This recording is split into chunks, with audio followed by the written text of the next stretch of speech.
요한복음 2장 15절 말씀, 노끈으로 채찍을 만드사 양이나 소를 다 성전에서 내쫓으시고 돈 바꾸는 사람들의 돈을 쏟으시며 상을 엎으시고. 노끈으로 맞아본 사람만 안다. 새 성전을 지어야 되겠다, 새 성전을 만들어야 되겠다, 우리가 새 성전이 되어야 되겠다. 그거는 우리가 짓는 게 아닙니다. 우리는 파괴가 돼야 되고, 우리는 죽어야 하고, 우리는 멸망해야 합니다. 그래야 새 성전이 지어지는데, 그 새 성전은 우리가 짓는 게 아니라 주님께서 지어주셔야 합니다. 그러므로 일단 우리는 뭐까지 하면 되느냐? 노끈으로 채찍을 만들어서 마저 죽어야 합니다. 그러면 하나님께서 우리를 새 성전 만들어 주시는 거예요. 세월이 이렇게 지나고 보면 과거에 이렇게 참 좋았던 일도 있겠지만 참 괴롭고 힘들고 슬프고 어려운 일들도 참 많죠. 그게 다 주님께서 우리를 만들어 가시려고, 새 성전을 만들어 가시려고 노끈으로 채찍을 만들어 때리신 것입니다. 그래서 기꺼이 우리가 맞았고 또 세월은 지났어요. 그리고 여러분과 저는 이렇게 만들어져 가고 있는 것입니다. 새 성전으로 말입니다. 이 성전은 나무로 지으라 그랬어요. 나무로 지으라. 학개서 1장 8절에 말씀하는 얘기죠. 너희는 산에 올라가서 나무를 가져다가 성전을 건축하라. 그리하면 내가 그것으로 말미암아 기뻐하고 또 영광을 얻으리라. 여호와가 말하였노니라. 왜 나무를 가지고 성전을 지으라 그래요? 산에 올라가서 십자가라고 그랬죠. 나무로 성전을 지어라. 십자가의 죽음을 가져라, 그 말입니다. 십자가의 죽음을 가져라. 우리는 거기까지예요. 거기까지 하면 하나님이 기뻐하시겠다는 겁니다. 그런데 사람들이 참 안 죽습니다. 정말 십자가를 지려고 하지 않습니다. 어떻게든지 자기가 살려고 해요. 어떻게든지 자기 좀 알아달라고 그럽니다. 어떻게든지 기분 나쁘면 화가 나고 승질냅니다. 그것을 죽여야 되는데 죽질 않아요. 하나님하고 맞짱 뜨려고 합니다. 진짜 하나님하고 맞짱 떠서라도 하여튼 자기가 이겨보려고 그러는 거예요. 그래서는 안 됩니다. 우리는 거기까지 그런 말 있죠. 거기까지, 너 거기까지가 어디예요? 십자가 죽음까지, 거기까지만 가라. 그러면 나머지 부활은, 나머지 교회의 생활은, 나머지 새 성전을 만드는 것은, 네 안에 성령으로 하나님이 함께 하시는 것은 하나님이 만들어 가실 것이다. 너는 거기까지, 그 십자가의 죽음까지 가라. 믿음을 각자 지켜야 될 시기가 왔습니다. 누가 믿음을 대신해서 지켜줄 수가 없습니다. 여러분이 스스로 믿음을 지키셔야 합니다. 그럼 어떻게 한 사람만 믿음을 정말 지킬 수가 있느냐? 죽음을 각오한 사람이요. 죽음을 각오한 사람은 진짜 믿음을 지킬 수가 있습니다. 그러나 한번 살아보려고 딱 생각이 들어오는 순간 여러분 넘어집니다. 자기를 나타내 보려고 한번 생각하는 순간 넘어져요. 그게 시험이라고 하는 거예요. 시험에 걸려 넘어지지 않도록 깨어있어 기도하라 그러죠. 주님께서 깨어있어 기도하라. 성경에서도 기도의 사람들이 참 많아요. 노아가 그랬습니다. 아브라함이 그랬습니다. 모세가 그랬습니다. 다니엘이 그랬습니다. 예수님이 그랬습니다. 다 기도의 사람이었어요. 기도의 사람만이 승리할 수 있도록 성경은 그렇게 인도하고 있습니다. 그러므로 기도하지 않으니까 시험 들고, 기도하지 않으니까 넘어지는 거예요. 기도하면 다시 일어날 수 있습니다. 기도하시면 다시 승리할 수가 있습니다. 한 해 한 해 여러분 이렇게 지나면서 새로움이 여러분에게 넘쳐나시길 바라고, 새싹이 이렇게 돋듯이 새로운 시작이 여러분 안에 있으셔야 돼요. 그러려면 기도하셔야 돼요. 기도하셔야 돼요. 여러분 죽어야죠? 기도하셔야 돼요. 진짜 죽은 사람은 기도하게 돼 있어요. 기도하는 사람은 진짜 죽는 거예요. 자꾸 사는 사람은 기도가 안 돼. 기도가 안 되니까 또 자꾸 살아. 그래서 기도해야 돼요. 자기가 기도 잘 안 되는 사람 있잖아요. 그러면 하나님 앞에 기도하세요. 기도 좀 잘 되게 해달라고 기도하세요. 기도하셔야 돼. 그래야 살아요. 하나님이 살리셔야 그게 진짜 사는 거지. 여러분이 산다고 사는 게 아니에요. 그거 나중에 지나고 보면 내가 왜 이렇게 살았나 하고 후회한단 말이에요. 내가 왜 이랬나 후회한다고. 믿음은 각자 지키셔야 합니다. 요한복음 2장 15절 노끈으로 채찍을 만들어냈습니다. 노끈이라는 게 스코이니온, 매듭이라는 말입니다. 노끈이 매듭이라는 거예요. 그러니까 매듭이라는 거 여러분 아시죠? 매듭 진다, 이렇게 매듭한, 올가매는 거예요. 이렇게 올가매고 매듭을 진다. 노끈, 올가매고 매듭지게 하는 게 성경에 어떤 거예요? 성경에서 매듭지고 우리를 올가매는 게 있다면 뭘까요? 율법입니다. 율법. 그럼 율법이 나쁜 건가? 성경에 나쁘다고 나와 있어요? 아니죠. 율법은 옳은 겁니다. 깨끗한 걸 율법이라고 그래요. 깨끗한 걸. 그러니까 더러운 인간이 거기에 부딪히면 넘어지는 거죠. 그러니까 율법이라는 것은 우리를 넘어지게 하는 것이다. 죄를 알게 하는 것이다. 그 말은 왜 그러냐면 율법이 깨끗하기 때문에 그렇습니다. 그리고 우리를 딱 거기에서 벗어나지 않도록 올가매기 때문에 그런 거예요. 사람들이 뜰에서 장사하다가 점점 성소 안으로 들어갔습니다. 그러면 뜰에서 장사하다가 성소 안으로 들어가요. 그 왜 그랬을까요? 이 사람들이. 요한복음 2장에 보면 장사하는 사람들이 막 성전 안으로 들어가잖아요. 그게 왜 그러냐면 이게 밖에 있다가 안으로 들어가는 거예요. 점점점 안으로 들어가거든요. 그 뭘 장사한다는 거예요? 그거 보니까 돈 바꾸고 비둘기 팔고 이러면서 짐승들이 밖에 있다가 점점점 안으로 들어오는 거잖아요. 예배할 때 여러분 지금 짐승 가져오나요? 안 가지죠. 예. 뭘로 예배 드리는 거예요, 우리가? 예? 말씀으로 예배 드리는 거예요. 그러니까 이게 뭐냐면, 이게 뜰에서 장사하다가 성소로 들어가 말씀을 장사하고 있는 거예요. 이게 이 장사라는 게요, 이 세상적인 장사가 있고 하나님 안에서의 장사가 있어요. 우리는 달란트 가지고 장사해야 되겠죠. 그런데 이게 속셈을 가지고 장사라는 거예요. 유대인들이 이제 멀리서 이렇게 제사 지내려고 동물을 이제 끌고 오다 보면 막 병도 나고 죽기도 하고 그러잖아요. 그러면 이제 제사를 1년에 한 번 와가지고 제사 드리고서 자기 죄를 다 용서받고 가야 되는데 이게 없잖아요. 그러니까 거기에 깨끗한 물건들을 거기다 이제 동물들도 깨끗하게 준비해 놓고 이제 하는 거예요. 제사 잘 드릴 수 있도록 하기 위해서. 그걸 누가 했냐면 바리새인들이나 유대인들이나 율법사들이나 서기관들이, 그 사람들이 한 거예요. 장사를 그 사람들이 한 거예요. 예수님은 그걸 책망한 겁니다. 너희가 진짜 말씀, 하나님의 진리의 말씀을 깨닫고 그거를 장사하고 그 말씀을 전해줘야 되는데 이 동물들을 팔아서 돈 받는다는 거예요. 돈을 받고 있다는 거지. 주님께서는 그거를 책망하신 겁니다. 여러분, 혹시 교회 나와서 내가 교회 나와서 한 번 기도하면 부자 되고, 두 번 기도하면 더 부자 되고, 세 번 기도하면 축복 기도 받으면 굉장히 부자가 되겠구나, 이렇게 생각할지 모르지만, 여러분, 이 목사는 하나님 앞에 약속받은 게 있습니다.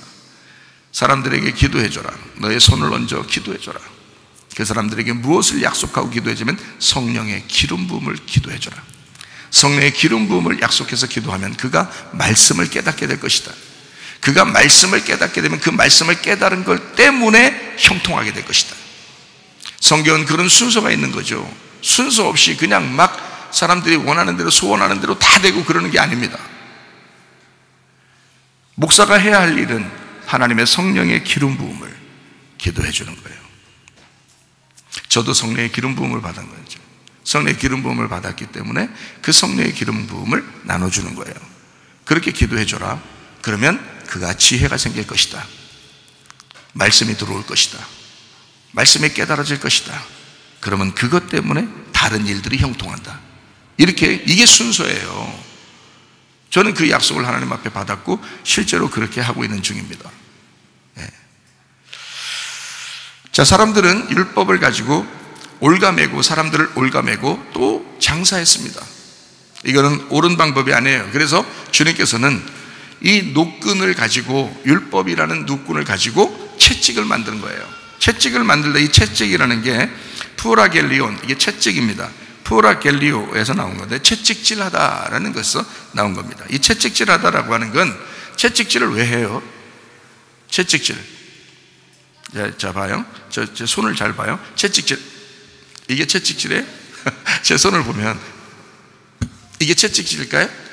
아니에요. 채찍질은 무섭게 때리는 겁니다. 그게 채찍질이에요. 무섭게 때리면 어떻게 되죠? 무섭게 때리면 아파요. 많이 아파요. 많이 아파요.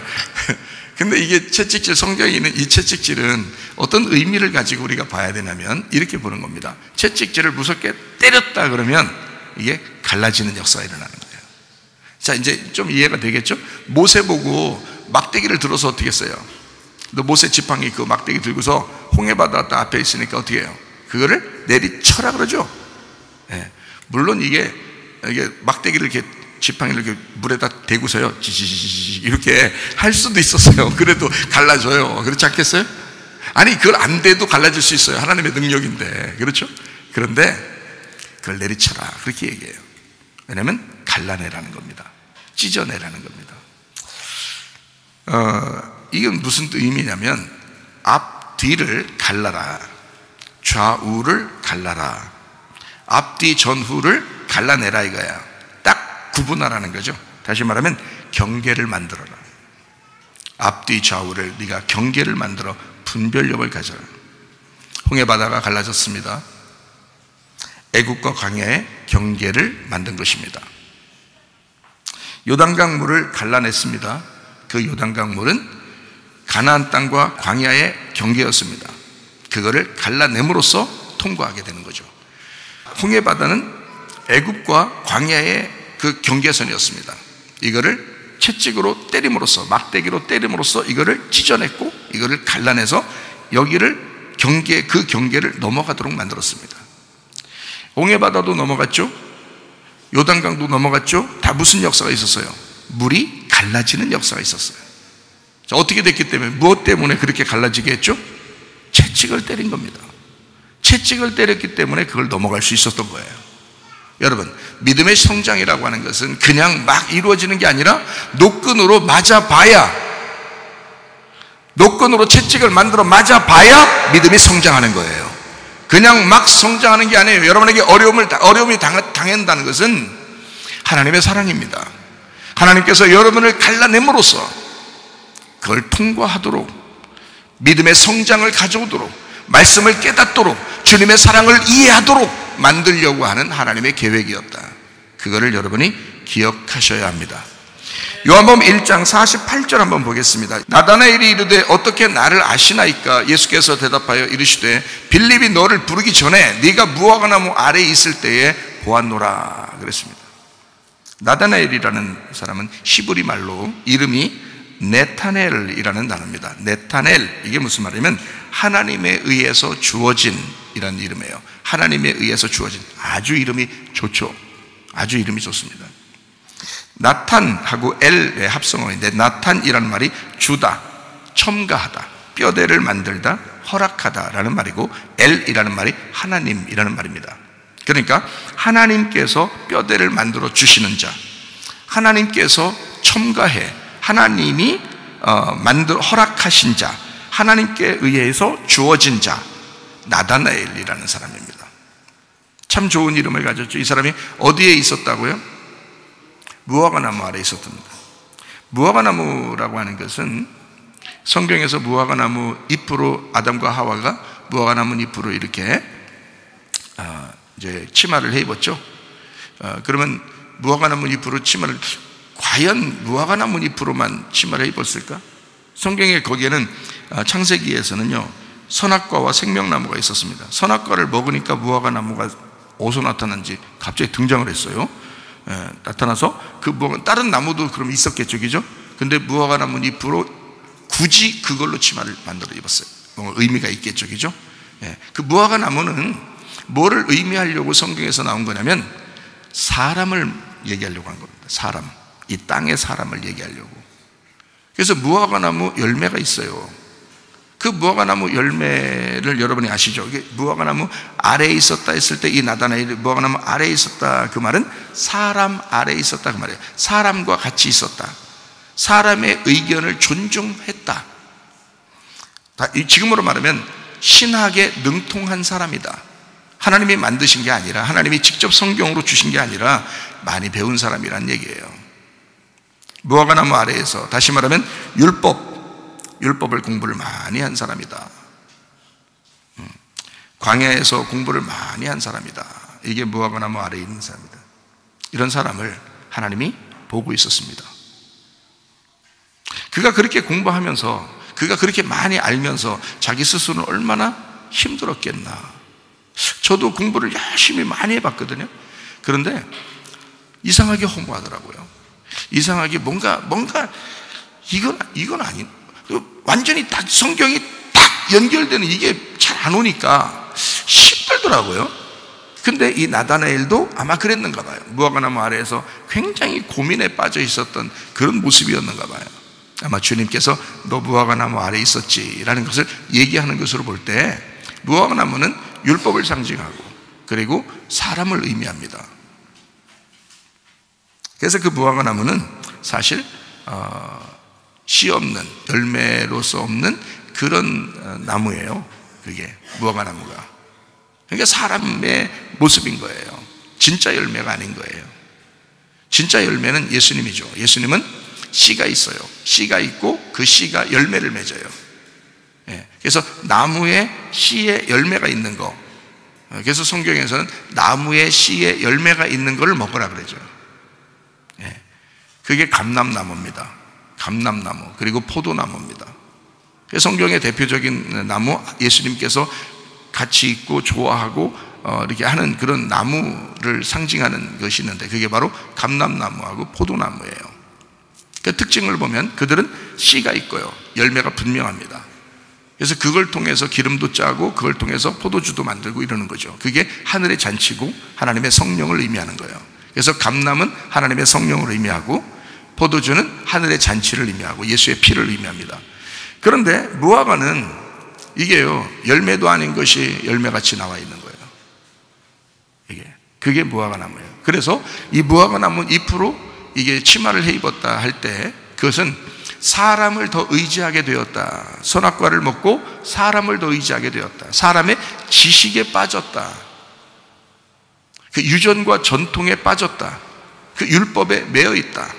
이런 거죠. 그런 사람을, 이 나다나엘 같은 이런 사람을 하나님이 보고 있었다는 거예요. 하나님의 눈에 들어왔다는 거야.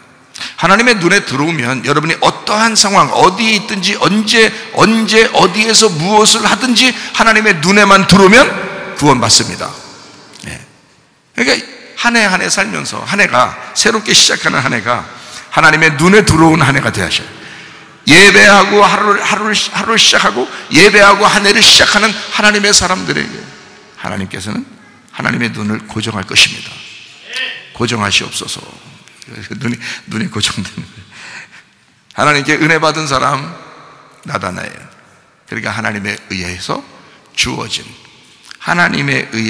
주어진 사람 나다나엘, 하나님이 허락한 사람, 하나님이 뼈대를 만들어내는 사람, 그게 나타나엘입니다. 하나님께 은혜 받은 사람.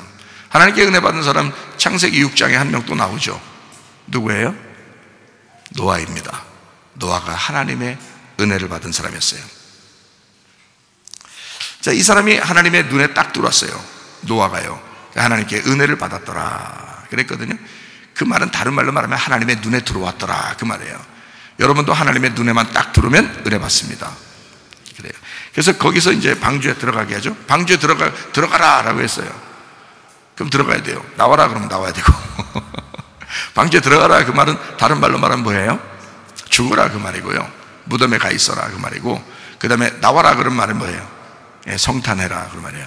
부활해라, 성탄해라 그 말이에요. 새로 신년을 시작해라 그 말이에요. 여러분에게 성탄이 있어야 되는 거고요, 여러분에게 부활이 있어야 되는 거고, 여러분 안에 신년이 있어야 되는 것입니다. 새로움이 여러분 속에서, 그러니까 죽음이 있어야, 노아 방주에 들어가는 것이 있어야 나오는 것이 있는 거예요. 무덤에 들어가는 게 있어야 부활하는 게 있는 거예요. 작년이 있으니까 올해가 있는 거예요. 여러분 이해가 돼요? 지나간 게 있으니까 새로운 게 오는 거란 말이에요. 이걸 성탄이라 그렇게 말하는 것입니다. 신년이다 그렇게 말하는 거예요. 방주에서 나올 때 노아는 성탄을 경험했습니다. 하나님께 새로운 인류의 시작을 깨달았죠. 무화과 나무 아래에서 있었던 나다나엘이 예수님께서 너 무화과 나무 아래에 있었지 하니까 이제 어떻게 하겠다는 거예요? 계속 거기 있어 그 말이에요? 아니면 거기서 나와야 된다 그 말이에요? 거기서 나와야 된다. 너 무화과 나무 아래에서 성탄해야 된다. 무화과 나무 아래에서 신년을 맞이해야 된다. 벗어나야 된다. 아직도 무화과 나무 아래에서 있는가? 아직도 사람을 의지하는가? 아직도 사람 밑에서 벌벌 기고 있는가? 이제 거기서 신년을 해야 된다. 거기서 성탄을 해야 된다. 거기서 부활해서 나와야 된다. 새로운 시작이 여러분에게 있기를 바랍니다.